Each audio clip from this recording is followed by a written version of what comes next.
we start with the recent past, the Knight of Wands.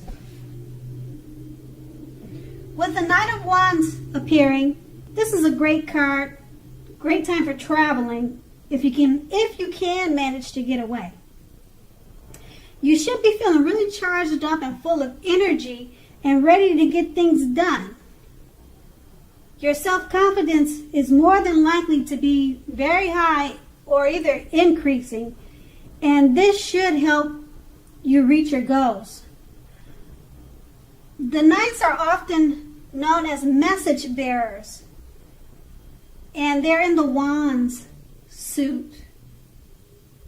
The messages are likely to be very positive and related to work or career. So your projects are likely to be or have been more successful than you would have expected or predicted. You have a lot of reason to feel pride, so go ahead and savor it. And this card is paired off with the Four of Pentacles. Now the Four of Pentacles can be a card about holding on to things, people, money, or situations longer than it's healthy or realistic. When this card appears in a reading, it's a sure sign that you must look carefully at what you're clinging to and whether others are clinging to you in a very unhealthy way. Basically, you need to relax. In general, the Four of Pentacles can point to anxiety and fear about money and or you clinging on to whatever that makes you feel secure. The key here is to try to realize that being anxious or grasping does not bring security. Now let's move on to your present. Now in the present, we start with the Seven of Swords. Okay, now this can point to someone who's behaving less than ethical or have less than ethical intentions. It sometimes also means prying into someone's life where you don't belong. If you sense that someone is spying on you, you might be right, okay?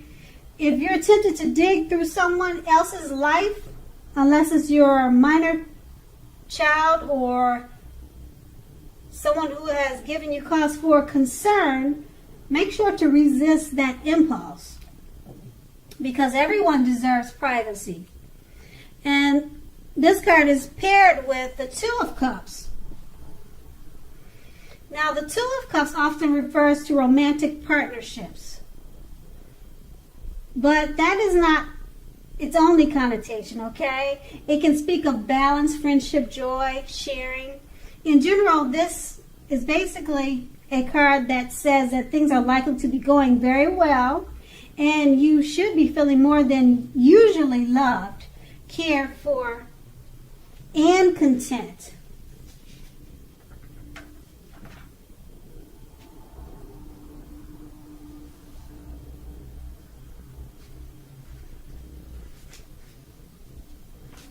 So with these two cards paired together,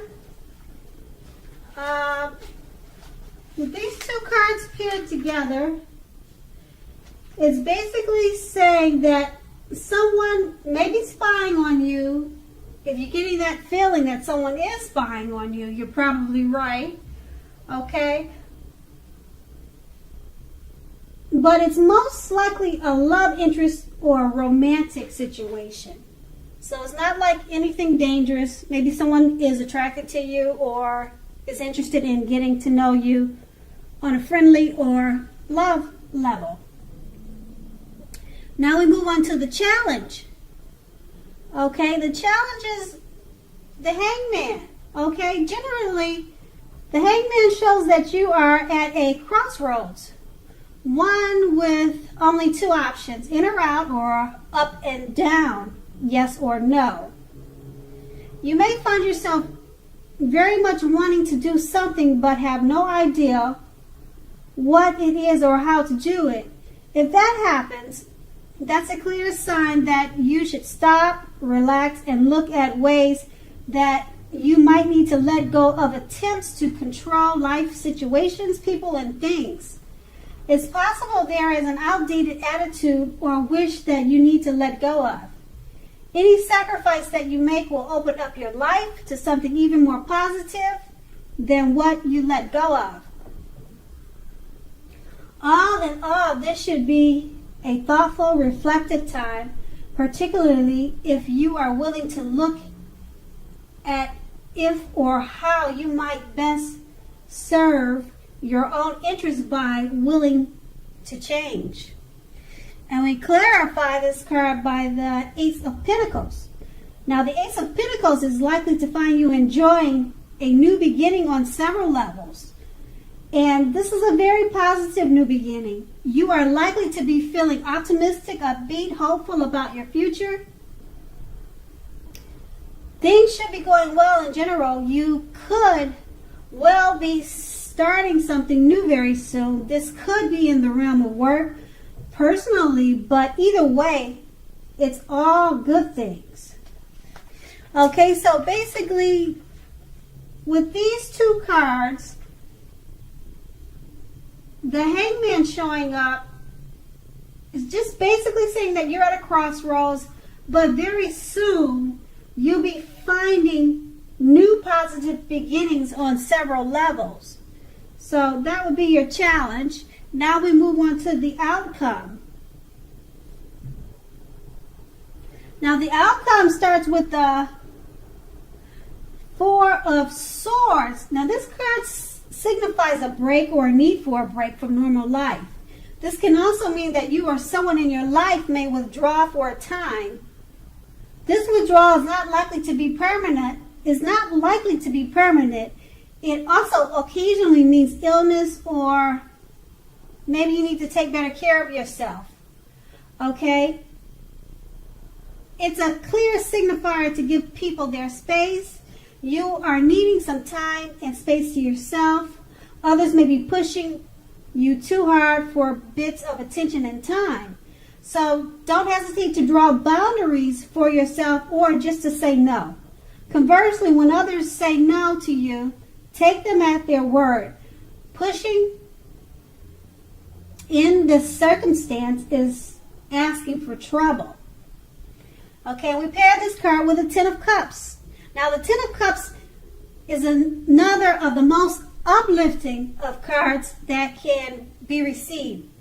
Now, this card points to happiness in general, perhaps in a more mature, grown-up, global kind of way, as opposed to more personal, less global, wish fulfillment promises. Either way, it's a good card. In general, the Ten of Cups speaks of a happy family life, even if you're single, and to general well-being that goes beyond you, to include those that you are most concerned about, parents, siblings, children. But being spiritually fulfilled is also a part of the picture. This is a very good card to see, regardless of any questions or concerns. So with these two cards paired up, basically taking a break from normal life and withdrawing to restore happiness is your outcome, and that's what you should be focusing on. Okay, Geminis, I hope it's a great month for you. I thank you so much for watching. Have a good day.